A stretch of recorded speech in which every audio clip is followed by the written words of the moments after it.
Boa noite, galera! A gente vai dar sequência hoje ao tema que iniciamos na semana passada, os valores.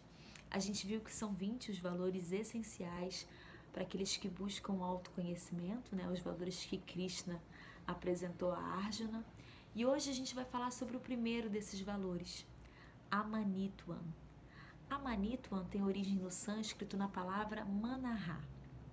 Manaha quer dizer autorrespeito, autoestima, autovalorização e chega até mesmo a ideia da vaidade, né? Esse autorrespeito exagerado.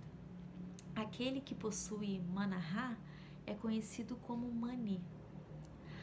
Amanitvam, quando a gente coloca a palavra A na frente, a letra A na frente da palavra, é uma negação. Então, Amanitvam é aquele que não possui vaidade, é aquele que não precisa e não demanda o respeito e reconhecimento por parte dos outros.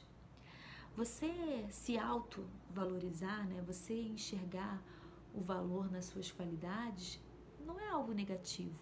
Pelo contrário, é algo positivo. Mas quando esse autorreconhecimento se torna uma autoadoração a ponto de você demandar que todas as outras pessoas reconheçam todas as suas qualidades, aí sim essa característica começa a ser negativa. Até porque a gente pode se questionar qual é a origem dessa necessidade da valorização por parte dos outros. Por que a gente precisa que alguém reconheça as nossas qualidades? Via de regra, é porque no fundo a gente tem dúvida quanto àquela característica. Eu tenho dúvida de que eu possuo essa qualidade ou de que essa característica é uma qualidade, então eu espero que outras pessoas reafirmem que isso é positivo ou que isso é bacana. E é muito crítico, né, assim, você esperar o respeito e a valorização por parte dos outros, porque esse respeito ele varia. A origem do respeito, por que a gente respeita alguém, pode ser por N fatores. Por exemplo, se você ocupa um cargo de gestão, um cargo de chefia, você tem uma equipe subordinada a você, provavelmente essas pessoas vão te respeitar. Mas vão te respeitar pela posição que você possui nesse momento. Se amanhã, por exemplo, você estiver ocupando um outro cargo, será que elas iriam te respeitar da mesma forma? Às vezes a gente respeita alguém até por um motivo genuíno, porque aquela pessoa possui um valor, uma qualidade que eu admiro. Mas é um valor e uma qualidade que eu admiro hoje. Pode ser que amanhã eu já não veja mais esse mesmo valor naquela qualidade e eu já não tenha mais o mesmo respeito por aquela pessoa. Percebe como é difícil, assim, como é ingrato isso de você esperar o respeito e o reconhecimento pelas outras pessoas? Tem ainda o fato de que a pessoa pode te respeitar, pode te valorizar, te reconhecer, mas demonstrar isso de uma maneira que você não reconhece. Então, para você, você não está recebendo esse respeito. Além disso, se a gente for parar para pensar um pouquinho nos relacionamentos, né, sejam eles afetivos ou seu relacionamento familiar, o seu relacionamento com os amigos, geralmente a gente tem essa necessidade do ego de receber o reconhecimento, né? De receber essa valorização do outro. E quando ele não nos dá da forma ou da maneira como a gente gostaria, a gente acaba agindo da mesma maneira, é como se fosse um cabo de guerra, né? Então, já que você não me elogia, já que você não reconhece minha qualidade, eu também não vou te elogiar, eu também não posso te reconhecer, também não posso te valorizar. E aí a gente constrói esse relacionamento baseado num cabo de guerra, que via de regra vai acabar com as duas partes magoadas e infelizes. O nosso professor, né, o Swami Dayananda, ele dizia que, na verdade, em relação às nossas qualidades e as nossas habilidades, a gente deveria se comportar como um arbusto, como uma planta que dá flores, que dá frutos. Faça sol, faça chuva, esteja onde estiver, passem pessoas ali, ou olhem ou não, admirem ou não, ela continua dando seus frutos. Ela não espera que os outros reconheçam a beleza dos seus frutos para poder florescer, né? Então, disse que a gente deveria ser assim em relação às nossas qualidades e habilidades. A gente deveria utilizá-las da melhor maneira possível esperando ou não o reconhecimento, vindo ou não esse reconhecimento. Aqueles que admiram e reconhecem o valor dessas qualidades vão nos elogiar, e aqueles que não vão ignorar essa característica. E, na verdade, em relação a essas duas formas, né, de reconhecimento, a gente tem que aplicar a aceitação.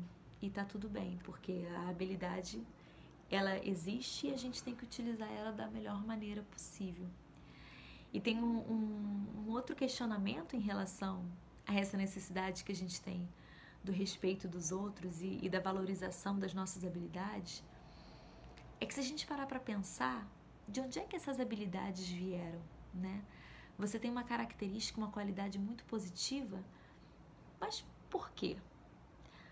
Você nasceu assim, talvez tenha algo relacionado a karma, vidas passadas, ou você desenvolveu essa habilidade diante de todas as oportunidades que você teve na vida, pelas pessoas que cruzaram o seu caminho, pelos seus relacionamentos, você se tornou a pessoa que você é hoje, com a qualidade que você tem hoje. Mas percebe que tudo que proporcionou o fato de hoje você ser assim são fatores que você não teve controle nenhum, né? Aconteceram e você desenvolveu essa habilidade e você tem essa qualidade, mas a autoria, quem te deu, quem te agraciou, quem fez com que você tivesse essa qualidade, não foi você. A gente está nesse corpo, a gente tem essas características hoje, mas a gente não tem a autonomia, né? A gente não fomos nós que demos origem a essa determinada qualidade. Então também não faz sentido a gente reclamar ou demandar o reconhecimento em relação a isso. Cabe a nós utilizar essas qualidades e características da melhor forma possível. E aí, como é que a gente se liberta desse desejo, dessa necessidade de receber reconhecimento pelos outros? Primeiro, quando a gente começa a olhar para essa demanda excessiva, a gente percebe que não faz muito sentido, né? Por que eu preciso que outra pessoa diga o meu valor? Quando a gente olha para isso de forma objetiva, essa ação começa a perder força. E além disso, com esse olhar objetivo, a gente percebe que a questão aqui não é receber ou não o respeito do outro, mas é achar que esse reconhecimento por parte das outras pessoas vai amenizar o problema e a questão fundamental, que é esse sentimento de inadequação que a gente tem em relação a nós mesmos. Aí, quando a gente se dá conta de que, na verdade, o X da questão é outro, a gente começa a vivenciar esse Amanituan. O Amanituan não é algo que você vai conquistar. Ele vai acontecer quando o Manituan, quando a necessidade de receber o reconhecimento dos outros, desaparecer. E aí, quando ele desaparece, a gente tem a Manituan e a gente acaba se tornando uma pessoa mais simples também, que não espera tanto dos outros e que consegue viver afastado, sabe, dessas demandas, desses desejos, dessas cobranças do ego.